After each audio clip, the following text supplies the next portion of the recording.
السلام علیکم دوستو، اسٹوڈیو ون کی ایک اور اسلامی ویڈیو میں آپ سب کو خوش آمدید۔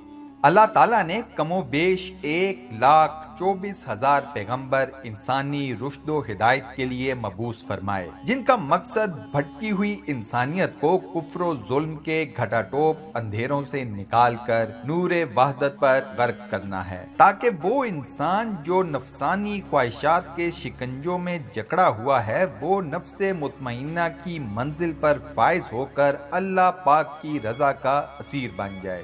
جو لوگ منصب نبوت پر سرفراز کیے گئے، اللہ تعالیٰ کی طرف سے ان کو غیر معمولی علم، تدبر، قوت فیصلہ اور نور بصیرت عطا کیا گیا۔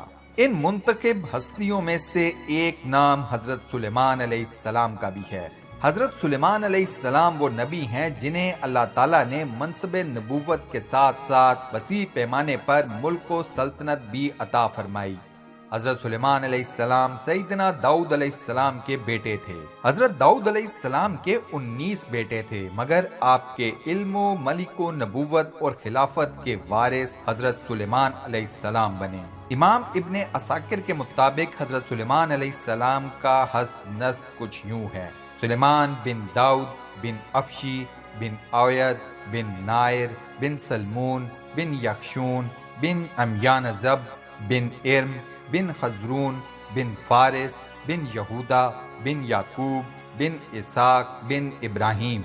حضرت داؤد علیہ السلام کی طرح اللہ تعالیٰ نے حضرت سلیمان علیہ السلام کو بھی بہت سارے معجزے عطا کر رکھے تھے۔ آپ جانوروں کی بولیاں سمجھ لیتے تھے، ہوا پر آپ کا قابو تھا، آپ کا تخت ہوا میں اڑا کرتا، یعنی صبح اور شام مختلف سمتوں کا ایک ماہ کا سفر ایک دن میں طے کر لیا کرتے تھے۔ حضرت سلیمان علیہ السلام کی سب سے بڑی خصوصیت یہ تھی کہ آپ کی حکومت صرف انسانوں پر ہی نہ تھی بلکہ جن بھی آپ کے تابع تھے۔ جو جن حضرت سلیمان علیہ السلام کے تابع تھے وہ عمارتیں بنانے والے تھے اور سمندر میں غوطے لگا کر موتی نکالنے والے تھے۔ کچھ دیگر جن بھی تھے جو سرکش قسم کے تھے، ان کو حضرت سلیمان علیہ السلام نے بیڑیوں میں جکڑ کر قید خانوں میں ڈلوا رکھا تھا۔ اللہ تعالیٰ نے یہ قدرت حضرت سلیمان علیہ السلام کو عطا فرمائی تھی۔ اللہ تعالیٰ نے حضرت سلیمان علیہ السلام کے لیے پگھلے ہوئے تانبے کا چشمہ بھی بہا دیا۔ یہ چشمہ یمن کی طرف تھا۔ اس کو سانچوں میں ڈال کر جنات بڑے بڑے برتن، دیگیں وغیرہ تیار کرتے۔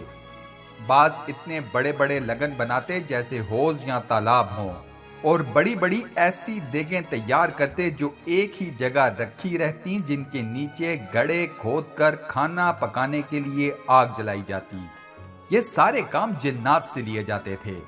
اللہ تعالیٰ کا جنات کو حکم تھا کہ سلیمان علیہ السلام کی سب اطاعت کریں۔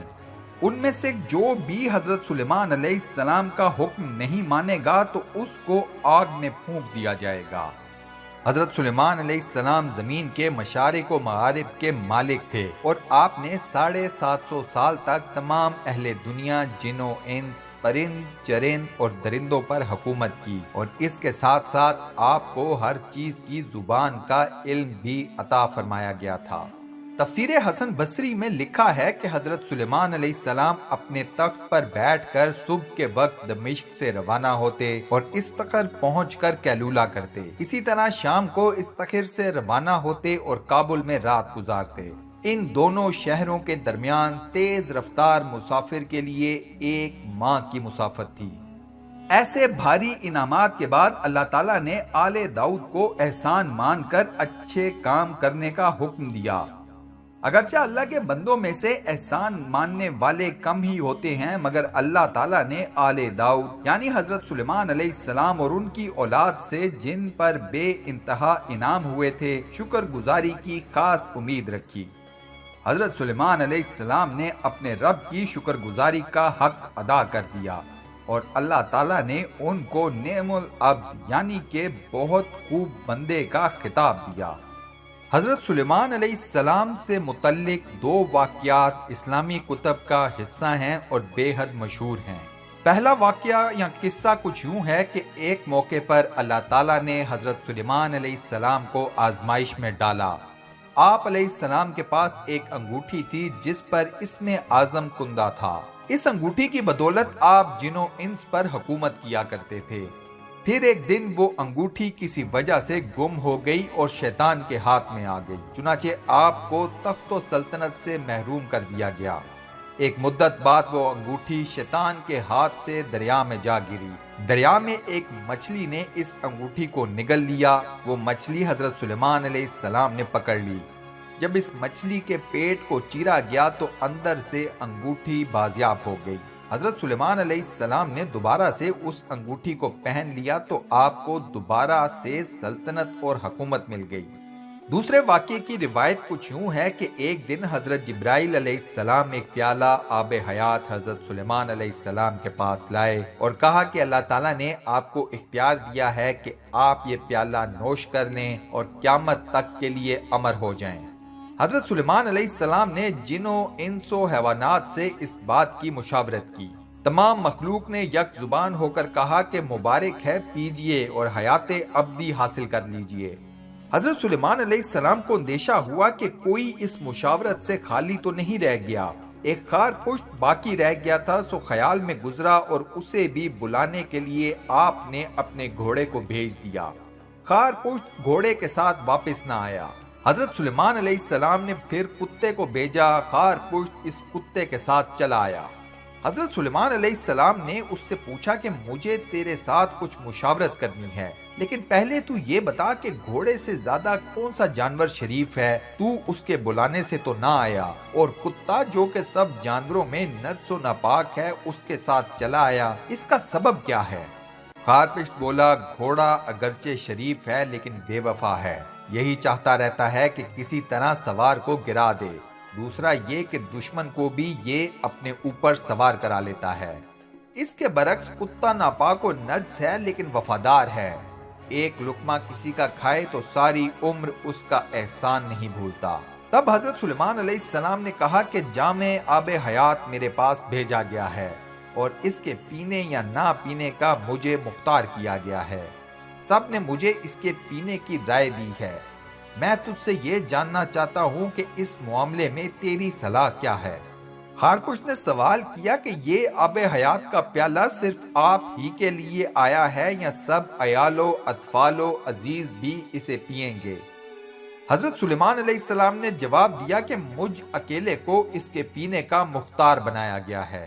اس پر خارپشت نے جواب دیا کہ پھر اس کا پینا آپ کے لیے مناسب نہیں، کیونکہ آپ کے عزیز و اقارب ایک ایک کر کے آپ کے سامنے مرتے جائیں گے اور ان کا غم آپ کے اندر تلخی پیدا کر دے گا۔